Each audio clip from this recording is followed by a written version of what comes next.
Gente, hoje aqui na Psicologia Nômade, a gente tem como convidado o Felipe Rosa, que é psicólogo também e mestre em psicologia social e é especialista em saúde mental. E a gente está aqui hoje para falar sobre diversos assuntos, mas o que me chamou a convidar, o que me levou a convidar o Felipe aqui hoje é que ele fez um post falando sobre Setembro Amarelo e fazendo algumas críticas a essa campanha. E eu acho que esse tema é um tema muito caro, não só a psicologia, né, em termos da nossa preocupação com a atenção em saúde mental, mas também porque eu entendo que é uma temática muito importante e difícil da gente tocar, né? Então, acho que a gente falar sobre esse tema é difícil, mas é necessário. Então, eu queria agradecer por você estar aqui hoje, Felipe. E é isso. E aí, queria saber um pouco mais de você. Então, me conta. Você está trabalhando, então, no CAPS, não é isso? No Centro de Atenção Psicossocial. Sim. Obrigado pelo convite, Carol, primeiro de tudo. É um prazer estar falando com você e falando com quem está assistindo o vídeo no seu perfil. Eu trabalho num CAPS, né, que é um Centro de Atenção Psicossocial, que é basicamente como a gente chama a saúde mental na saúde pública, né, porque existe uma forma, então, de entender a saúde mental e que aí ela é integral, ela tem a ver com a universalidade do acesso, né, então disponível, com todos os princípios do SUS. E aí, na saúde pública, a saúde mental ela tem essa cara da atenção psicossocial. E é uma rede de atenção psicossocial, né? São vários serviços. E um desses lugares, que é o que coordena, que organiza essa rede, é o Centro de Atenção Psicossocial, né? O CAPS. E eu trabalho no CAPS desde 2010. Eu trabalhava num CAPS que fica na Samambaia, né? Que é uma cidade satélite aqui de Brasília. E aí, há 2 anos, mais ou menos, vai fazer 3 anos, eu tô no CAPS aqui do CAPS Brasília, que fica no plano piloto.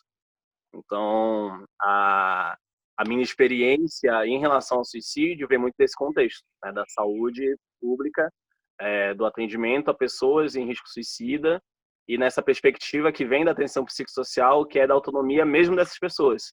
Né? Então, mesmo para pessoas que estão em risco suicida, ou pessoas que têm tentativa de suicídio, o meu trabalho sempre foi nesse desafio que seria desenvolver um cuidado baseado na autonomia, mesmo para pessoas que querem usar essa autonomia muitas vezes contra a própria vida, né? Então é nesse terreno aí, nessa junção que vem a minha prática em relação ao suicídio e que da onde as principais críticas ao Setembro Amarelo elas foram sendo formuladas, né? E já tem alguns anos que a crítica vem sendo formulada também. E aí esse ano agora com o meu perfil eu resolvi compartilhar mais essa crítica, né? Então esse post que você se referiu e alguns outros, né, que eu estou fazendo durante esse mês inteiro, muito no sentido de desnaturalizar talvez um pouco essa campanha, porque por mais que seja recente, é uma coisa que está, né, bem difundida, e acho que por ser uma iniciativa sempre valorosa falar sobre suicídio, né, falar sobre sofrimento, acaba que ela passa assim, passa o boi, passa a boiada, assim, sabe? Que vem a campanha bonitinho, o amarelo, mas muita coisa vem nesse amarelo, né? E aí é sobre isso que eu tenho tentado falar. Uhum. No sentido de que talvez tenha uma tentativa que é uma tentativa bacana, mas diante dessa tentativa algumas questões ficaram de lado, né? Seria mais ou menos isso, assim, né? É até um pouco mais grave que isso, na verdade, Carol, porque eu acho que assim, né, a iniciativa boa é falar sobre suicídio. Isso eu acho que é indiscutível. Até porque, como eu te falei, há 10 anos que eu trabalho com isso, há 10 anos atrás a gente realmente tinha um cenário completamente oposto, que é aquele cenário do silêncio absoluto sobre isso, né? E que, Uhum. claro que não é legal de forma nenhuma, né? O cenário do tabu, o cenário o suicídio não é uma coisa que se fale, não é uma coisa que se fale abertamente, não é uma coisa que se fale em grupo, nada disso. Então, o falar é legal. O negócio a campanha Setembro Amarelo, especificamente, acho que nem no começo ela mantém a boa intenção como uma boa intenção, porque ela é importada, né, essa campanha. Ela nasce nos Estados Unidos, ela é um programa específico, um programa que ele vem após um suicídio de um jovem, então ele é direcionado para que jovens não cometam suicídio. E aí ele é muito baseado em escolas ou outras comunidades, assim, né, mas principalmente escolas, às vezes liderança religiosa, associação, né, de bairro, essas coisas assim. voltadas para identificar na juventude esses casos e fazer o correto encaminhamento e também fortalecimento de algumas habilidades. E aí esse programa específico, que também já foi avaliado nos Estados Unidos, e a avaliação não é, assim, na prática, não é um serviço que gere resultados relevantes, na verdade, né? Então, tem alguns artigos falando sobre isso. E quando ela é importada para o Brasil, ela vira uma outra coisa, porque ela deixa de ser um programa específico voltado para a juventude, identificação desses casos, e passa a ser lida como uma campanha nacional de prevenção ao suicídio, né? E quem faz essa importação e gera esse novo produto, que é a campanha nacional, é a Associação Brasileira de Psiquiatria, a ABP, que é uma entidade super problemática, e eu falo isso abertamente, porque as coisas que a ABP veicula, inclusive em relação a essa campanha especificamente, elas são bastante questionáveis, assim. E não só questionáveis, como você dá para ligar a intencionalidade de algumas peças, de algumas coisas que eles colocam, com interesses que são corporativistas. A ABP, ela tem já há algum tempo atuado politicamente no sentido de criar um outro tipo de serviço que não o que a gente estava falando, né, da atenção psicossocial, dessa rede, tudo isso. Então, fortalecimento, às vezes, de clínica privada, de comunidade terapêutica, uma abordagem que não é pautada na autonomia, que ela não reconhece as críticas que são feitas ao modelo biomédico de atendimento. Então, a ABP ela representa muita coisa que, do ponto de vista da atenção psicossocial, é um atraso. E quando ela faz essa importação dessa campanha, ela traz com todos esses artifícios juntos, né? Então, a questão toda do modelo biomédico, ele é gritante na campanha do Setembro Amarelo, porque basicamente restringe a identificação de sintomas, e esses sintomas eles são entendidos não como uma decorrência da relação com o meio, mas como um adoecimento individual, e aí são várias as consequências que tem. Então, aqui, acredito que no Brasil, quando a gente está em Setembro Amarelo, o que fica de positivo talvez seja as repercussões, a oportunidade de serviços falarem sobre, de outras pessoas trazerem o assunto, tudo isso. Mas é mais uma consequência indireta até da campanha do que a campanha em si. Porque a campanha em si, inclusive, alguns anos agora, ela tinha como mote conversar, né, bastante, uma coisa assim. Mas você vê o foco bem na questão biomédica, na questão de medicalização, tudo isso, assim. Então, eu acho Nesse que sentido, só te interrompendo um pouquinho, assim, porque eu acho que uma das críticas que você fez no seu post, né, no texto que você escreveu, foi exatamente esse, de que a campanha do Setembro Amarelo, ela teria uma perspectiva manicomial, né? Então, nesse sentido que você traz, então, que a gente tentar pensar o suicídio a partir desse modelo individualizante, ele não é interessante, né, nessa perspectiva, então, de que a partir do momento em que a gente talvez tenha que pensar o suicídio enquanto uma saúde pública, não faria sentido trazer essa problemática somente como algo de uma ordem de uma sintomatologia individual. Seria isso, assim? sim, é bem por aí, né? E acho que além da questão da sintomatologia, que é o foco, eles enfocam na questão mesmo diagnóstica. A estratégia que é a principal utilizada é de, então, identificar as pessoas em risco e levar para o encaminhamento, como se isso, né, aí sim, isso dá jeito. Né? Como eu falei, teve essa peça anterior da ABP, que era conversar não resolve, e para mim, né, dentro das campanhas dela fica muito claro que o que resolveria, então, é o tratamento com psiquiatra, e o tratamento com psiquiatra, como a gente não tem aqui no Brasil uma formação sólida de psicoterapia para os psiquiatras, então o tratamento com psiquiatra é o tratamento medicamentoso. Medicamentoso, Né? sim. Medicamentoso. E aí a ideia é que para o suicídio, para a gente pensar em prevenção do suicídio, a gente precisa pensar em muito mais do que isso. Né? Até porque muitas pessoas que fazem acompanhamento, elas tentam suicídio ou elas consumam suicídio. Então, simplesmente atrelar a prevenção do suicídio, a identificação desses casos, seguindo critérios diagnósticos que não dão conta, muitas vezes, de identificar essas pessoas em vida, que é também a grande realidade que a gente tem, pessoas que morrem por suicídio e que não tinham diagnóstico, mas que depois elas passam a ser diagnosticadas, isso é insuficiente, né? Porque deixa um vazio aí, né, dessas pessoas que não são identificadas, e além disso é uma estratégia que ela é muito limitada para alcançar. Então, como a gente pode produzir vida, né? Porque eu acho que talvez O grande desafio em relação ao suicídio seja mais esse, de como produzir vida, ao invés de simplesmente novamente calar o sintoma que é da ideação suicida, do comportamento suicida.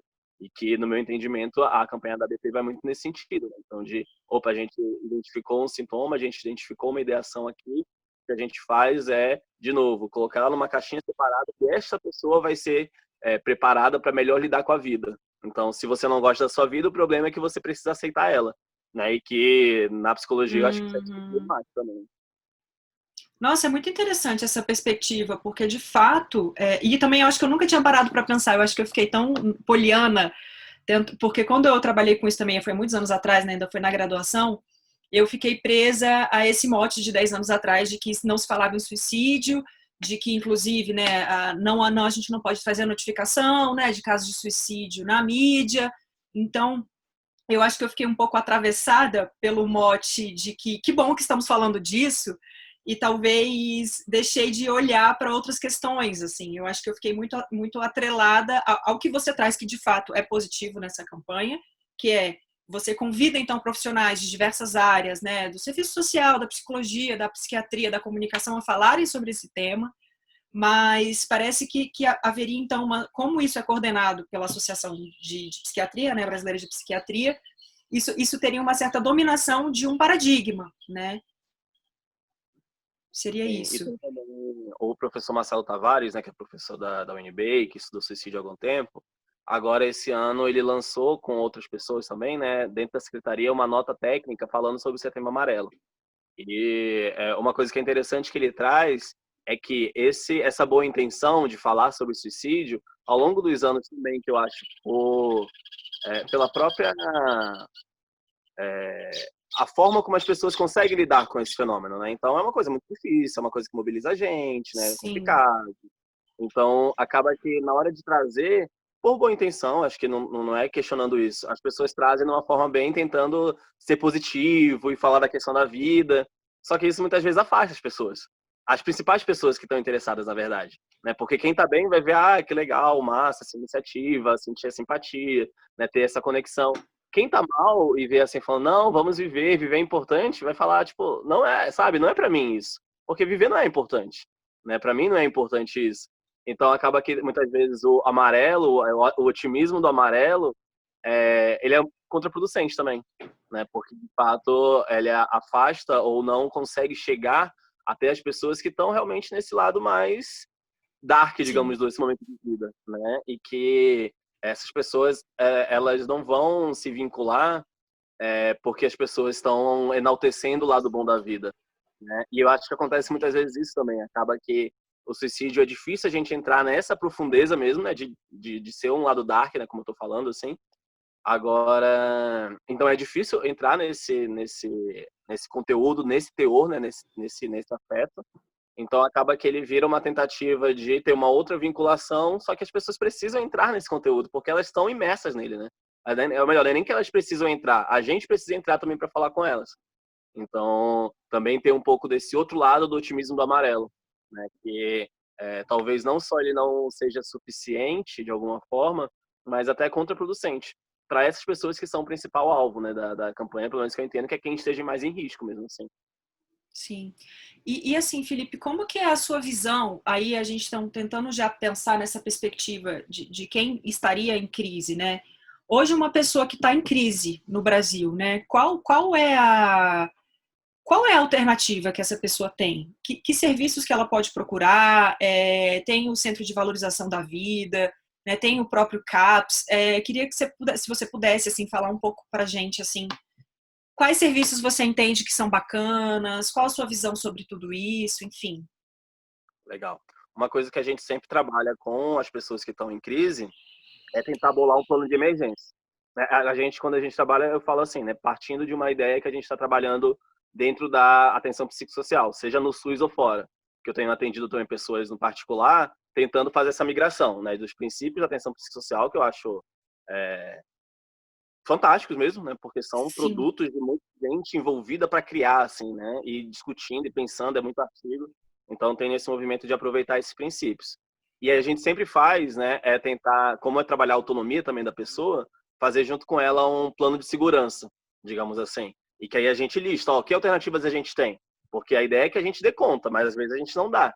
E a gente precisa também estar preparado para quando a gente não der conta, né? Que recurso a Sim. gente vai proporcionar.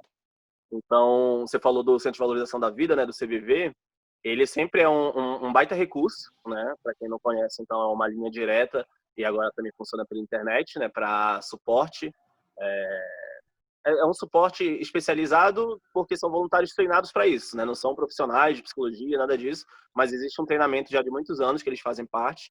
Eu não conheço internamente, mas eu já participei de vários eventos com o pessoal do CVV e na minha prática sempre é um recurso que eu sinalizo para os usuários e sempre tem um retorno muito legal, assim. Poder entrar em contato quando eu estou no momento de maior angústia, quando eu estou no momento, às vezes, até de pensando mais em morrer e gostaria de falar com alguém. Então, tem o CVV, que é um recurso bem interessante, assim, né? Até porque o CAPS, por exemplo, que eu trabalho, a gente não trabalha 24 horas. Né? Então, nesses outros momentos, é importante Hum. esse momento de acolhimento mesmo, de suporte. Né? Então, o CVV, para esse tipo de situação, acho ele super indicado, né? Ele é um baita parceiro, tem, acho que uma utilidade muito legal, assim, para esse acolhimento da crise quando a gente não está lá. Tem também o SAMU, né? No geral, o SAMU nacionalmente, ele faz também atendimento de questões psiquiátricas, né? Não são todas que chegam, porque toda ligação para o SAMU, eu também trabalhei um tempo no SAMU, né? Ela passa por uma qualificação, vou saber o que é, do que se trata, para saber o que recurso que precisa. Mas dentro dessa lógica, o SAMU também atende questões psiquiátricas, né? Como ideação suicida também. Aqui no DF, a gente tem um núcleo de saúde mental do SAMU, que aí ele é ainda um pouco mais especializado. Então, tanto muitas vezes para algumas ligações que chegam, se a gente liga para o SAMU aqui no DF, falando, tô com uma dificuldade XYZ. Se lá entendem que uma intervenção por telefone pode ser útil, tem pessoas especializadas, geralmente psicólogo, assistente social, que vão fazer esse suporte. E além disso, se for o caso de uma atuação emergencial, né, uma pessoa está iminência de suicídio, não sei o que fazer, vou ligar para o SAMU, tem uma equipe especializada de saúde mental que faz atendimento em loco também, aqui no DF, isso, né? Então, é um outro recurso que é interessante, né? Então, não estou dando conta, preciso de apoio, liga para o SAMU, se for o caso de ir lá, eles vão também. As emergências do Hospital Geral também, né? Também elas são designadas para isso. Nem sempre acontece esse atendimento, né? Acho que é importante sempre a gente identificar como deveria funcionar e como funciona na prática também. A emergência do Hospital Geral ainda é uma batalha para que exista um acompanhamento adequado, um atendimento adequado para as emergências psiquiátricas nesses lugares. Não é sempre que acontece, mas é também uma porta possível de entrada, né? Então, a emergência geral, tudo mais. E aqui no DF, infelizmente, a gente ainda tem também o hospital psiquiátrico, né? Então, o hospital todo especializado nisso, né? E eu digo infelizmente porque hoje em dia a gente sabe que por mais que exista toda uma ideia de que o cuidado especializado ele precisa ser feito num local só disso, né? Só então da questão psiquiátrica, a gente sabe que quando a gente leva em consideração toda a inserção da pessoa, se ela tem esse cuidado de forma separada, isso também vai ser mais vai excluir mais no final das contas esse cuidado. Mas a gente também tem. Então, acho que na questão de. E assim, isso é pensando mais na emergência, né? Ao mesmo tempo, a gente tem, para iniciar um acompanhamento, tô com ideação suicida, alguém da minha família, alguma coisa assim, eu posso procurar um dos centros de atenção psicossocial, porque todos eles têm uma porta aberta, então, pelo menos esse primeiro atendimento, que é o acolhimento, ele vai ser feito, e aí, a partir disso, vai ser encaminhado para algum ponto dessa rede, que pode ser o próprio CAPS, pode ser, às vezes, o posto de saúde, porque o médico de família também tem a formação para isso. Então, esses são, acho que, os principais pontos para iniciar um tratamento ou para uma situação de emergência, né, em relação, seja suicídio ou outro agravo de saúde mental. Uhum. Muito legal, porque eu acho que muita gente também não sabe, né? Assim, tanto quem está em crise, quanto às vezes um familiar ou alguém está atravessando alguma crise com alguém, né? Fica um pouco Sim. perdido, né? Às vezes as pessoas não sabem também que a gente tem atrelado ao SUS, né? Uma perspectiva que é incrível, que é esse modelo, como você coloca, do Centro de Atenção Psicossocial, né? E aí, acho que queria até que, porque eu acho que muita gente também que pode estar nos assistindo, assim, são estudantes de psicologia, né? Então, queria que você falasse um pouco dessa diferença do modelo médico, biomédico e do modelo psicossocial, porque acho que você também tem muita prática disso, né? Como você também está no CAPS há muito tempo, se a gente pudesse assim fazer uma grande diferenciação, até pegando um gancho dessa tua fala de que infelizmente a gente já tem um hospital psiquiátrico, né? Por que é Sim. infelizmente assim, né? Através desse modelo, né? Que é o modelo da reforma psiquiátrica, né? Sim. E acho que é super interessante isso, né? Porque o CAPS, ele é um lugar, por mais que ele chame Centro de Atenção Psicossocial, ele é um lugar, na verdade, ele é um território em disputa. Então, a gente tem nesse mesmo serviço, e isso em qualquer serviço, qualquer CAPS, né? Assim, eu falo CAPS, mas todos que eu já vi, assim, são assim, eu imagino que não seja diferente nenhum, porque é uma questão realmente nacional, assim, né? Não só nacional, é uma questão geral. A disputa entre esse modelo biomédico de assistência e um modelo psicossocial ou algum outro modelo mais integrativo, assim, né? Então, os CAPs, na verdade, eles não são lugares cor-de-rosa, floridos, em que todo mundo trabalha no máximo da atenção psicossocial. A gente tem muitas práticas ali que são de trajetórias diferentes profissionais, de demandas diferentes. E o que acontece também é que a gente falando sobre suicídio, eu até publiquei num congresso de saúde mental da Abrasme, falando a discrepância, porque as políticas de suicídio, de prevenção ao suicídio, nacional ou distrital, elas passam totalmente por outro lado que não essa das discussões da atenção psicossocial. Elas pautam muito no modelo biomédico, né? Então, o que elas trazem é essa perspectiva, então, primeiro, do transtorno mental como uma doença, né? Então, é algo que existe um agente causador, um agente etiológico, que por um mecanismo de ação, ele vai interferir no funcionamento daquela pessoa e, com isso, gerar o sintoma. Essa acho que é a principal base do modelo biomédico, né? Essa ideia da doença, da doença. E é a base mais frágil que existe, porque o que a gente sabe hoje é que a gente não sabe isso, que as pessoas vendem como se soubesse, né? Quando a gente fala em transtorno mental, não existe, isso eu falo com toda a segurança, né? Não existe uma base segura para você afirmar isso é uma doença, que eu tenho essa causa, esse mecanismo de ação e esse sintoma, né? Na maioria das vezes que a gente tem é um conjunto de sintomas. E aí a gente organiza, tem um diagnóstico e tudo mais, se organiza a partir do sintoma, mas a gente não tem essa descrição inteira, né, em relação a... Nem só a descrição, mas não sabe realmente, não existe isso. Até porque a gente não funciona dessa forma, né? Então, essa ideia da doença mental, talvez ela seja o pilar principal do modelo biomédico. E aí, com isso vem que para eu tratar, então, se trata de alguma forma, consertar aquilo que não está funcionando bem, se trata de uma alteração da pessoa, né, que em última instância está em relação com o meio, mas é algo nela que não está funcionando. Existe essa padronização, então, que existe um normal aí de funcionamento, seja em comportamento ou bioquímico, e que existe o normal e o anormal, e isso também a gente não sabe o que é Na verdade, assim, não existe só um normal, né? As pessoas vão ter N composições, inclusive bioquímicas do cérebro, e isso vai ser correspondente a N manifestações, e algumas vão estar mais adaptativas, outras não. Algumas pessoas vão estar felizes, outras não. Algumas pessoas vão querer se matar, outras não. Então, eu acho que talvez dentro da noção de doença, que o modelo biomédico se assente bastante, e que aí traga todas as suas práticas, né? E, por outro lado, a gente tem o que a gente chama da atenção psicossocial, então, que tira esse foco da pessoa, simplesmente como um desenvolvimento que começa de dentro e vai para fora. Então, a gente vai pensar ao contrário, a gente vai pensar como que esse adoecimento, qualquer que seja, como que ele é produzido nessa realidade específica da pessoa com contexto. Então, o nosso foco não é consertar a pessoa para que ela consiga funcionar, né? E sim modificar essas relações do contexto. Aí pode ser nacionalmente, pode ser em termos da família, em termos da comunidade do CAPS, para entender como que aquele modo de vida da pessoa pode estar a partir da perspectiva dela também, porque já que a gente não tem esse padrão de normal, né, a gente vai dizer assim, não, seu objetivo é chegar aqui, né? O objetivo vai ser para onde que a gente está indo. É uma pergunta muito mais, né, para a pessoa. E com isso o cuidado vira um sentido não de consertar, né, não de tratar a doença, mas no sentido realmente de entender aquele modo de funcionamento e dentro da autonomia da pessoa conseguir mudanças, porque né, acho que terapia é muito sobre mudança também, mudanças que possam fortalecer aquele modo de vida, né? Então, acho que são muitas diferenças de fato, acho que na questão do suicídio entra várias questões dessa diferença de atendimento, mas acho que a grosso modo é por aí, assim, nessa diferenciação do modelo biomédico e modelo psicossocial. Sim, porque me parece, né, Felipe, assim, que a grande diferença dos dois, tem muitas diferenças, né? Mas é que a premissa do modelo biomédico é a de entender que esse sujeito não seria agente do seu próprio funcionamento, né? E de que ele, nesse funcionamento, teria algo que ele não está sabendo. Então, o médico, quanto figura de autoridade, vai dizer a ele o que ele tem que fazer, né? E acho que essa palavra que você traz da autonomia, ela é muito interessante e importante nesse sentido.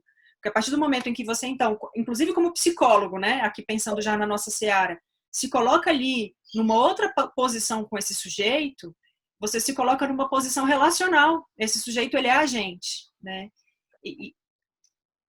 Sim, é essencial isso que você está falando, Carol, porque é uma ferida, né, muito presente na questão do trato com suicídio.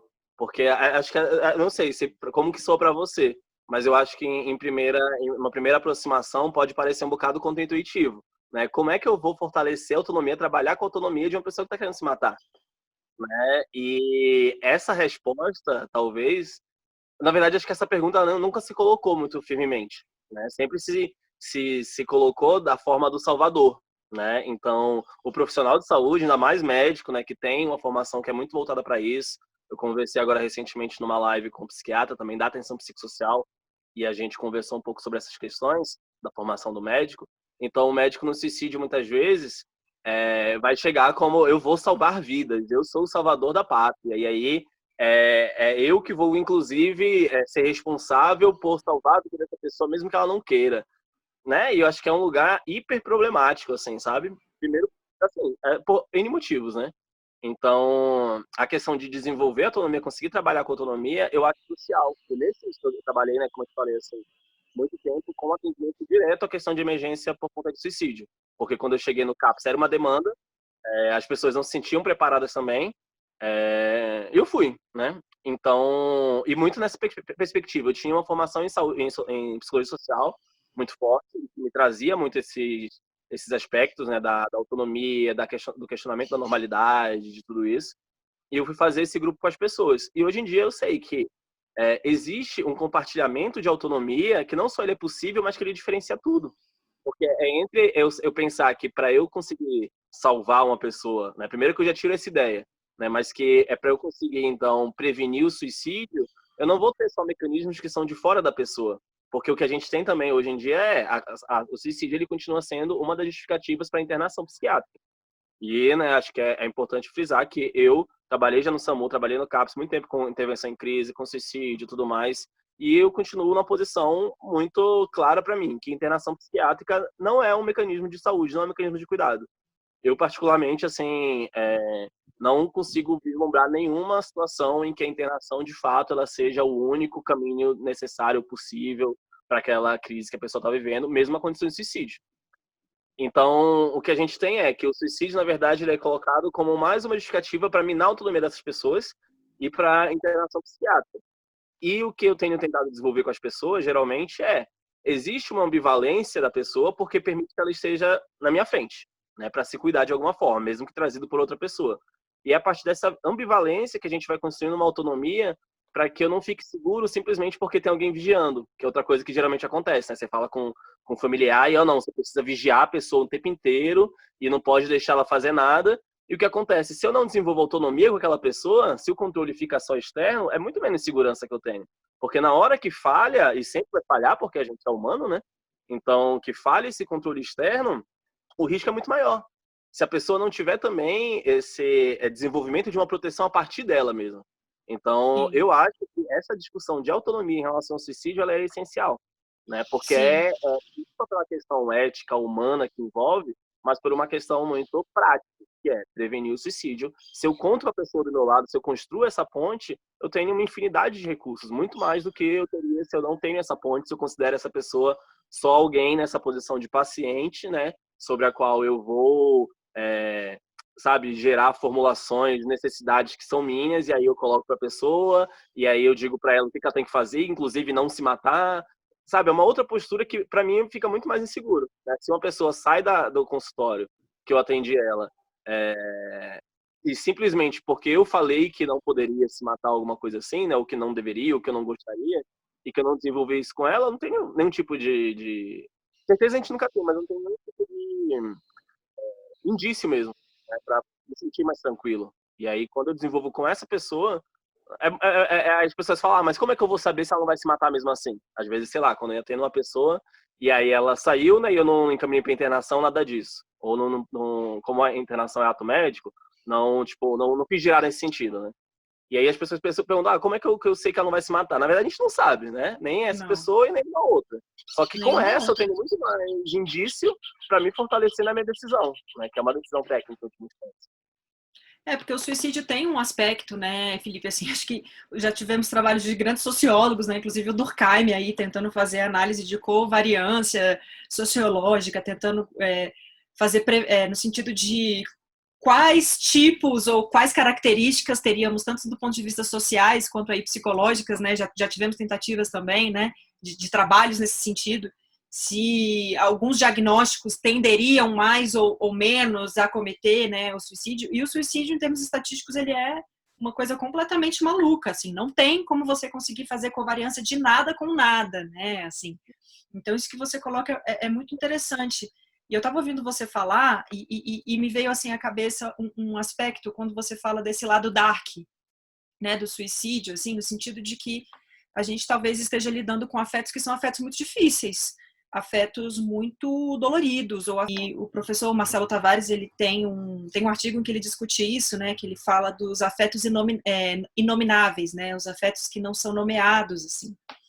E ouvindo você falar, eu fiquei pensando que me parece que tem algo de uma certa coragem também da gente como psicólogo, da gente enfrentar também aí alguns fantasmas nossos, né, nas nossas psicoterapias, nas nossas análises, né, individuais, no sentido da gente não ter um certo medo ou receio de entrar nessas questões com a pessoa e nessa perspectiva que você traz de fortalecer a autonomia desse sujeito com esse sujeito, com essa pessoa que está em sofrimento, né? Você sofre por quê?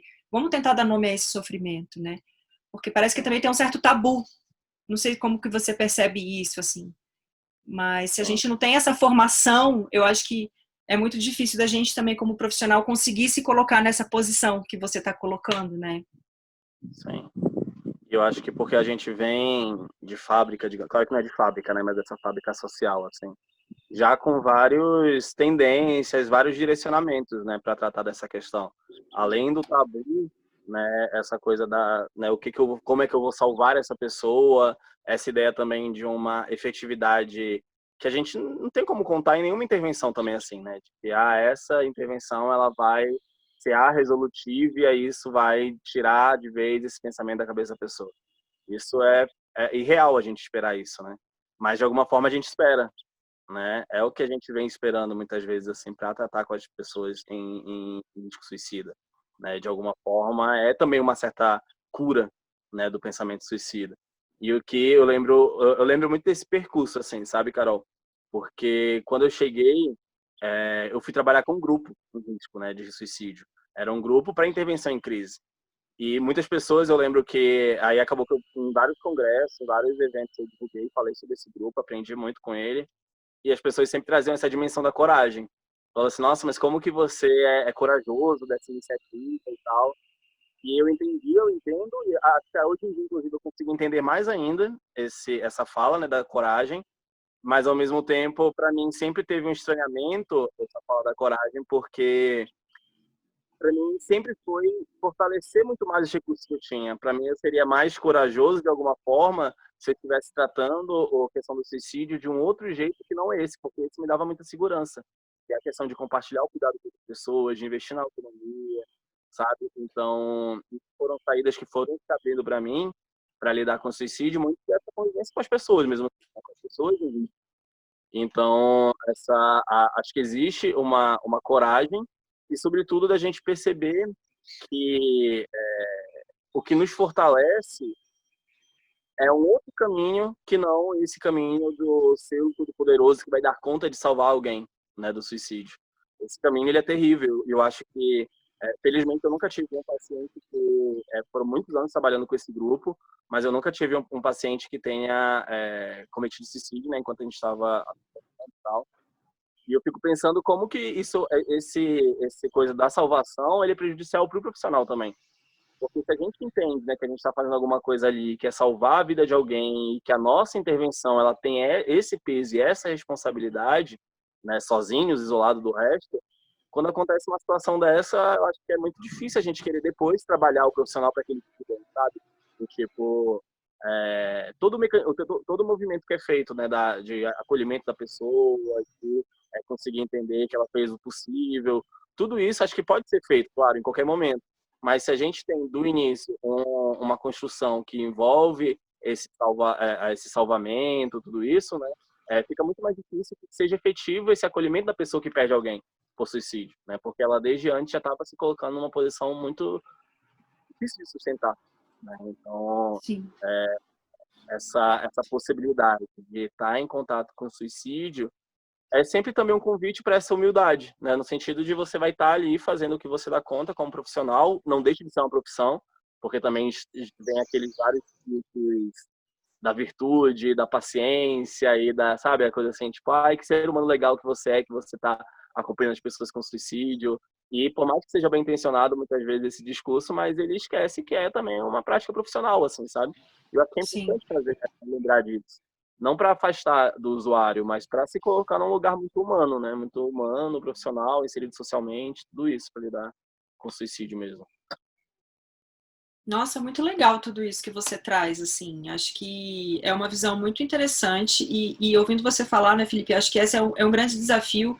Claro que nessa temática do suicídio talvez isso fique mais evidente, porque talvez essa vontade, talvez bem intencionada, como você coloca, de se colocar como um grande salvador, é um convite para a gente sentar nessa cadeira, nós como profissionais dessa área, mas acho que seja lá o diagnóstico, seja a pessoa que a gente está acompanhando, é um desafio para a gente também sempre se colocar nessa posição, né?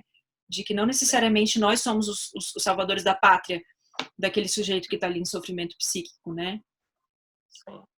E eu acho que vem junto com essa reflexão uma prática em relação à pessoa, né, que quer se matar, de reconhecimento não só das potencialidades dela, mas dos recursos que ela já tem efetivamente, né? Uma conversa que sempre acontecia com as pessoas que eu acompanhava também, em relação a essa história de vida, né? Então as pessoas vinham, mas é porque eu já quero me matar há sei lá quantos anos. E é muito forte esse desejo, né? As pessoas falavam assim. E tentando muitas vezes colocar essa força do desejo como algo, então, ó, não tem o que ser feito, não tem o que fazer, né? Eu quero me matar já tem tanto tempo e é forte assim, não tem o que ser feito. Só que Uma esse vontade, desesperança, né, Felipe? Acho uma que a desesperança, desesperança é um afeto que domina muito também, né? Essas situações, assim. tem. E aí o que pode ser fonte de esperança para essa pessoa muitas vezes é a própria história de vida dela, no sentido de que se ela teve tanto esse tempo convivendo com essa vontade de se matar, alguma coisa também tem segurado, né? Alguma coisa também tem sido pelo menos tão intensa quanto no sentido oposto. Né? Não Sim. necessariamente uma vontade de viver, não necessariamente. A gente não sabe a cada caso o que é. Mas se a pessoa se apresenta na minha frente, alguma coisa manteve ela viva até aquele momento.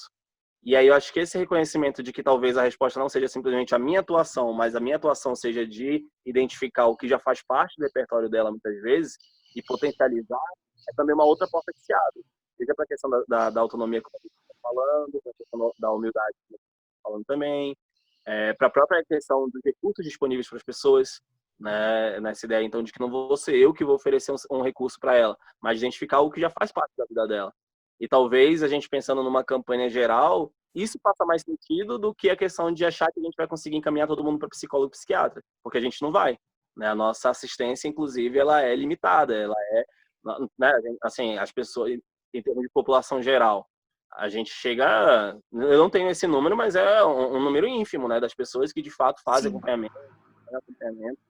Então, acho que esse é um problema também da gente colocar a prevenção do suicídio simplesmente como identificação e encaminhamento, né? Eu vejo um outro sentido que existem condições de vida que são desfavoráveis, a gente não pode apagar elas, né, principalmente em relação à população específica ou tudo que questione, né, o nosso modelo de sociedade.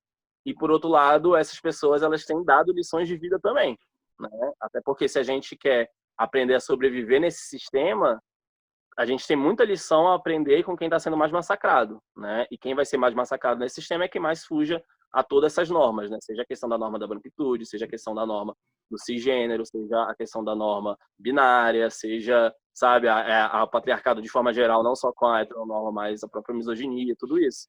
Então, Se a gente quer entender como sobreviver nesse sistema, é importante a gente perceber que tem gente dando um show de vida, apesar de estar sendo massacrado.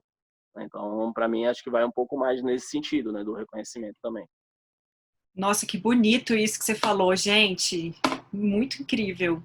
É bem por aí mesmo, né? Tipo, como a gente às vezes fica muito atrelado a uma visão de olhar para o que não está funcionando, né? Ah, é minoria, isso e aquilo, ou sei lá, né? E de fato, assim, a gente tem muito a aprender mesmo com tudo, com todas essas pessoas, como você coloca, que são massacradas, né? Tipo, Sim. incrível. E você está falando antes sobre a questão das estatísticas, né?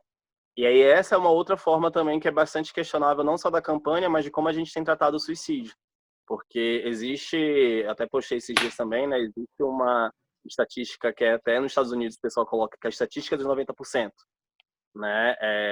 Que no site da ABP, quando você clica lá na campanha do Setembro Amarelo, eu estive lá revisitando esses dias, você tem, né? Então, 96,8% das pessoas que cometem suicídio tinham algum tipo de transtorno mental. E aí, né, a princípio parece uma estatística tanto quanto inofensiva, talvez, não sei, mas além dela não ser confiável, né, também já discuti algumas vezes por que ela não é confiável, você vai ver, resumindo, essa estatística ela é criada perguntando para pessoas que não necessariamente eram as mais próximas da pessoa que morreu e tentando a posterior, né, tipo, identificar sintomas sem essa pessoa presente, sabe? Um negócio que Os furos biográficos que levariam essa pessoa a ter cometido esse ato, né? Isso, só que numa chave de leitura que não é nem do furo biográfico, numa chave de leitura que é do sintoma. Então eu vou identificar Sintomatológica. sintoma, sintomatológico, E usando um instrumento que às vezes está lá, um instrumento ele é padronizado para ser feito com a pessoa. E aí é feito com né, o pai ou a mãe, que às vezes nem era a pessoa mais próxima, mas isso é colocado como um diagnóstico válido, um diagnóstico confiável, né? E aí acaba que a gente não tem hoje em dia, está começando a se ter mais essa estatística de fato associada com aspectos biográficos e demográficos também, né? Então, eu vou ter live também esse mês, né? Um dos convidados é o Paulo Novasconi, que ele fez um mestrado com jovens LGBT e como esse suicídio na própria literatura ele é apagado, né? Porque a gente não tem essa descrição. Então, várias outras formas de suicídio a gente não está se aproximando por causa desse modelo biomédico, desse entendimento de que não, várias pessoas passam pela mesma situação, se alguém se matar é porque ela tinha alguma coisa de diferente, ela tinha alguma coisa de errado, né? E que ela precisaria ser consertada para aceitar essa mesma vida massacrante como todas as outras, né? E aí a gente não produz conhecimento sobre, então, que mortes são essas que são levadas, né? Não é essa de causalidade, né? Mas que mortes são essas que acontecem dentro de populações que estão passando por uma vida que tem na sua trajetória biográfica esse contínuo massacre, esse contínuo que a gente fala de fatores protetivos, que é tudo aquilo que é a parte do suicídio e fator de risco, tudo aquilo que me aproxima, né? E uma vida que eu tenho todos aqueles fatores protetivos sendo continuamente retirados e fatores de risco cada vez mais graves, né, sendo Só continuamente crescer. colocados. Faz muito sentido, assim, né? De que, no fundo, talvez o que a gente precisa fazer como profissional mesmo é apontar para essa pessoa o que ela já tem de protetivo ali, né? E E sustentar também o não protetivo, digamos assim, né? Porque várias dessas mudanças elas são estruturais também. E eu me lembro de conversando muito com alguns pacientes também, no sentido de que o trabalho não era de convencer que a vida era legal daquele jeito, porque não era, né? Mas muito mais de a vida possível te interessa, e às vezes a pessoa vai dizer que não, né? E aí isso tipo, também é uma coisa que mexe muito, porque você fala, tá, e agora? Tipo, eu não tenho uma outra vida para oferecer para essa pessoa, porque a gente não tem, né? Mas ao mesmo tempo a gente consegue pensar em vidas possíveis que podem ser ou não interessantes para aquela pessoa dentro daquelas condições que são objetivas, materiais, né? É claro que tudo vai ser sempre a partir de como a gente vive as situações, mas não dá para a gente negar essa materialidade. Eu acho que no suicídio muitas vezes a gente tenta negar de alguma forma isso, sabe? Não interessa como sua vida tá. Sempre é possível que você tenha uma boa visão disso e você consiga pensar que a vida vale a pena. E tipo, isso acho que assim, pode ser uma mensagem bonita, mas ela não é prática e não tem um uso muito eu não sei, assim mesmo, sabe? Tipo, não é nem não só prática, como para mim é muito afastado de uma atuação profissional, muito afastado de alguma coisa que se pretenda, né, dar conta daquela situação, mesmo que seja de forma precária, assim. Sim. E porque a gente entende que o sintoma, de alguma forma, é sempre uma amarração que o sujeito faz, né? Seja lá o que for essa amarração, né? É o que funcionou para ele. Então, a gente tentar desamarrar isso e dizer a ele, essa amarração não está funcionando, é muito complicado, assim. De fato, eu acho que é um grande desafio para a gente poder fazer essa amarração junto com o sujeito mesmo, de uma outra perspectiva. Mas como você coloca, às vezes é dentro da vida que vai ser possível mesmo. E às vezes a vida que é possível é uma vida muito ruim. E aí você vai falar para esse sujeito, tipo, é falta de positivismo, né? É falta de pensamentos positivos. Pense positivo que você vai longe, né? Às vezes não, às vezes é exatamente olhando tudo de ruim que essa pessoa tem. E o que você vai fazer com isso? Porque você precisa fazer alguma coisa. De fato, a gente precisa fazer alguma coisa, né? Com isso, assim, né? Sim. E quando a gente pensa assim que a atuação profissional também, né, que é vinculada à campanha do Setembro Amarelo, que é como a gente falou, de identificação, encaminhamento, tratamento e o tratamento medicamentoso, e se a gente está falando que a vida de sujeito que não está legal, que é tudo isso muito massacrante, a mesma resposta que seja positivo é muito parecida à questão não toma medicação e se conforme, né? É muito parecido no quanto elas são insuficientes, enquanto elas são respostas vazias realmente para aquela questão. Ela está ali calando, como você falou, um sintoma. Eu vejo também a questão da ideação suicida como um sintoma, né? Um chamamento para a ação daquele próprio sujeito, né? E aí, se a gente coloca só que esse sintoma vai ser calado, porque a vida é assim, a gente não permite que exista, de fato, uma melhora do adoecimento, né? A gente está só, de novo, calando o sintoma. E isso se a gente... E fora que existe, acho que uma questão muito importante, a gente não tem, não sei se é óbvio para você ou não, mas a gente não tem remédio para suicídio. A gente não tem remédio para ideação suicida, né? O que mesmo as linhas de tratamento para suicídio, quando envolve medicação, são para sintomas específicos associados, assim, então, o pensamento muito acelerado, ou a própria Ou questão de depressão, ter, né? como que é? Ou sintomas depressivos, né? Sintomas depressivos, tudo isso, então pode mudar o humor, alguma coisa assim, mas não aquele pensamento, porque aquele pensamento ele é um pensamento, né? Ele não é simplesmente uma decorrência de nem o humor também é isso, né? Mas o pensamento menos ainda, uma decorrência de uma alteração biológica, né? Simplesmente. A alteração ela é um meio para isso. E quando você trata o suicídio dessa forma, né? Você deixa de estar, de fato, sendo efetivo e simplesmente calando o sintoma, o que nunca é o ideal. Porque o sintoma, pra gente, ele funciona muito como um norte, né? Do que precisa ser modificado na vida daquele sujeito. Então, de fato, se a gente simplesmente cala aquilo com remédio, a pessoa vai ter que tomar remédio o resto da vida, né? Não faz o menor sentido, né? E aí que é muitas vezes usado como constrição química, né? Contenção química, a medicação. Então você, na verdade, está ali dando remédio para a pessoa, não porque ela vai melhorar daquela sensação, daquele sentimento, daquela ideação, daquele pensamento, mas porque aí ela não vai ter condições de partir ao ato.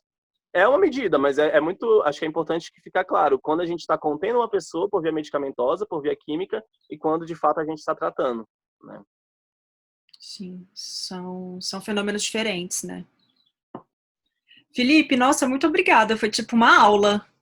Tô encantada. Muito obrigada mesmo. Foi incrível. Eu te agradeço de novo, Carol. Para mim foi muito bom também falar com você, até para organizar as ideias, assim, né, que são... Acho que a nossa conversa de hoje, ela tem várias pontas, assim, né, que são várias conversas que vão ser feitas aí, né, em vários espaços, e que acho que esse ano eu tô sentindo, tô vendo bastante, na verdade, que eu não tenho sido a única pessoa que está trazendo essa crítica de uma forma bem presente, né? Tanto ao Setembro Amarelo, quanto a forma como a gente trata o suicídio.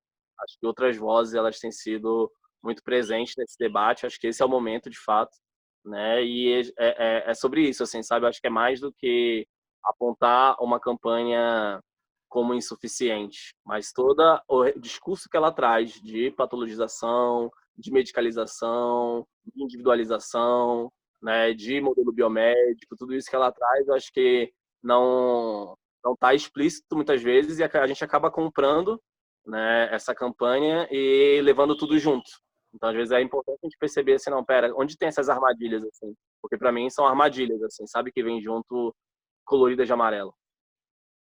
É. Eu confesso que eu tinha caído nessa armadilha. E muito legal ouvir você, assim, ainda mais que tem tanta experiência, né? E tanta experiência com o modelo biopsicossocial, né? Então, nada como chamar uma pessoa que está trabalhando de fato com isso na ponta, né? Como você, assim, que pode falar realmente com propriedade sobre isso, né? Sim. Então, te agradeço E eu acho que imensamente. é importante frisar sempre, eu acho que eu falei algumas vezes, Carol, para mim é essencial, que essa experiência, esse conhecimento que veio do modelo biopsicossocial, né, ele é feito na escuta das pessoas que passam por essa situação, né? E eu acho que essa é a diferença essencial, assim, sabe? Existem pessoas que na verdade, assim, a grande maioria de nós, em algum momento da vida, pensa em se matar, né? E não é só os que têm transtorno, só os que estão doentes, nada disso, né? Isso é muito mais comum do que a gente coloca. Só que existem pessoas que estão lidando com essa reação de uma forma bastante adoecida para elas, e elas têm uma experiência a falar também, né? Então, esses anos todos foram anos de escuta dessas pessoas, e essa crítica é elaborada muito a partir disso, né? O ideal seria, claro, uma pessoa que viveu tudo isso estar aqui falando. Só que acho que é bem mais difícil, até pela sensibilidade do tema e tudo mais, né? Agora, o que eu trago é muito dessa experiência com essas pessoas, né? Então, fortalecendo sempre a questão da autonomia e a questão da existência de sujeitos sociais, né? Então, são esses sujeitos que podem falar da sua existência, assim como todos os outros também. Sim. Muito legal, incrível. Obrigada mesmo, e com certeza mais adiante devo te chamar aqui para a gente falar de outros assuntos também, que eu sei que você também é um grande estudioso aí da área da saúde mental, acho que a gente tem vários temas em comum, então provavelmente a gente pode fazer outras conversas também, vou querer te chamar aqui outras vezes, certamente. Vai ser um prazer, Carol. Obrigada, Felipe, deixa eu parar aqui de gravar.